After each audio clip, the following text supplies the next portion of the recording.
Audio Jungle.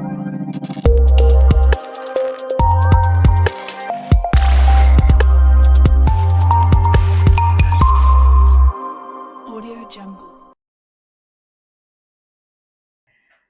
Bless Mega Bible Quiz 2026 episode 6 answer revealing video ആണ്.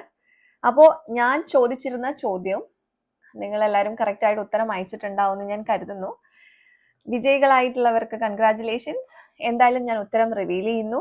ആദ്യത്തെ ചോദ്യം ഇതായിരുന്നു: അമിതമായ സംസാരത്തിന് പുതിയ നിയമത്തിൽ ഒരു പ്രാവശ്യം പറഞ്ഞിരിക്കുന്ന ഒരു പദം ഏത് എന്നുള്ളതായിരുന്നു ക്വസ്റ്റ്യൻ. അതിന്റെ ഉത്തരം അതിഭാഷണം. റെഫറൻസ് മത്തായി 6-ാം അധ്യായം അതിന്റെ 7-ാമത്തെ വാക്യം. രണ്ടാമത്തെ ക്വസ്റ്റ്യൻ ഇതായിരുന്നു: ദേശനിവാസികളെ വണങ്ങിയത് ആര് എന്നുള്ളതായിരുന്നു. ഉത്തരം അബ്രഹാം. ഉൽപ്പത്തി 23:12 ഉത്തരം ഉണ്ടായിരുന്നത്.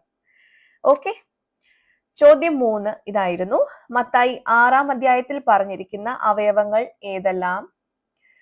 ആൻസർ: വലങ്കൈ, ഇടങ്കൈ, മുഖം, തല, ഹൃദയം, കണ്ണ്. ഇത്രയുമായിരുന്നു അവയവങ്ങൾ. അത് ഉണ്ടായിരുന്ന റെഫറൻസ് മത്തായി 6-ാം അധ്യായം അതിന്റെ 3, 16, 17, 21, 22 വാക്യങ്ങൾ. ഓക്കെ, അടുത്ത് ചോദ്യം 4 ഇതായിരുന്നു: അബ്രഹാമിന്റെ ദാസൻ യഹോവയുടെ മുൻപാകെ 2 പ്രാവശ്യം ചെയ്ത ഒരു പ്രവൃത്തി എന്തെന്നുള്ളതായിരുന്നു ക്വസ്റ്റ്യൻ. അതിന്റെ ആൻസർ: കുനിഞ്ഞ് യഹോവയെ നമസ്കരിച്ചത് എന്നുള്ളതാണ് ഉത്തരം. അതിന്റെ റെഫറൻസ് ഉൽപ്പത്തി 24-ാം അധ്യായം 26, 48 വാക്യങ്ങൾ. ഫൈനൽ ക്വസ്റ്റ്യൻ ഇതായിരുന്നു: അബ്രഹാം ഒരു കൂട്ടരോട് ചോദിച്ചത് ഒരു കാര്യം, അവകാശമായി കിട്ടിയത് 3 കാര്യങ്ങൾ ഏതെല്ലാം എന്നുള്ളതായിരുന്നു. ചോദിച്ചത് മക്പേല ഗുഹ, അതായത് ശ്മശാന ഭൂമി. ലഭിച്ചത് മക്പേല ഗുഹ, അതുപോലെ മക്പേല നിലം, നിലത്തിന്റെ അതിർക്കകത്തുള്ള സകല വൃക്ഷങ്ങൾ. അതായത് ഉത്തരം ഇതായിരുന്നു: ചോദിച്ചത് മക്പേല ഗുഹ, അതായത് ശ്മശാന ഭൂമി.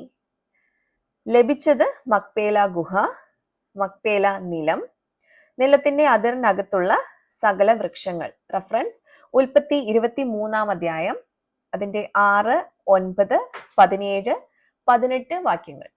ഓക്കെ, അപ്പോ ഈ ഉത്തരങ്ങൾ ശരിയായിട്ട് അയച്ചിട്ടുള്ളവർക്ക് ഒരിക്കൽ കൂടെ അഭിനന്ദനങ്ങൾ. നിങ്ങളെ കാത്ത് ഒത്തിരി സമ്മാനങ്ങൾ ഇരിപ്പുണ്ട്. അപ്പോൾ നിങ്ങളിൽ നറുക്കെടുക്കുന്നവർക്കാണ് സമ്മാനം ഉള്ളത്. വിഷമിക്കേണ്ട, സമ്മാനം കിട്ടാത്തവരും. കാരണം ഇനിയും ഒരുപാട് ചോദ്യങ്ങൾ നിങ്ങളെ കാത്തിരിക്കുന്നുണ്ട്. തുടർന്ന് നിങ്ങൾ ബൈബിൾ വായിച്ചോളൂ. അടുത്ത ചോദ്യം വരുന്നത് ഉൽപ്പത്തി 25 മുതൽ 28 വരെയുള്ള അധ്യായങ്ങളിൽ നിന്നും, അതുപോലെ മത്തായി എഴുതിയ സുവിശേഷം 7-ാം അധ്യായത്തിൽ നിന്നുമാണ് ചോദ്യം വരുന്നത്. അപ്പോൾ ചോദ്യത്തിന് വേണ്ടി തയ്യാറായിക്കോളൂ. അപ്പോൾ നമുക്ക് ചോദ്യങ്ങളുമായിട്ട് വീണ്ടും കാണാം. Till then, it's me, Angel, signing off. Bye.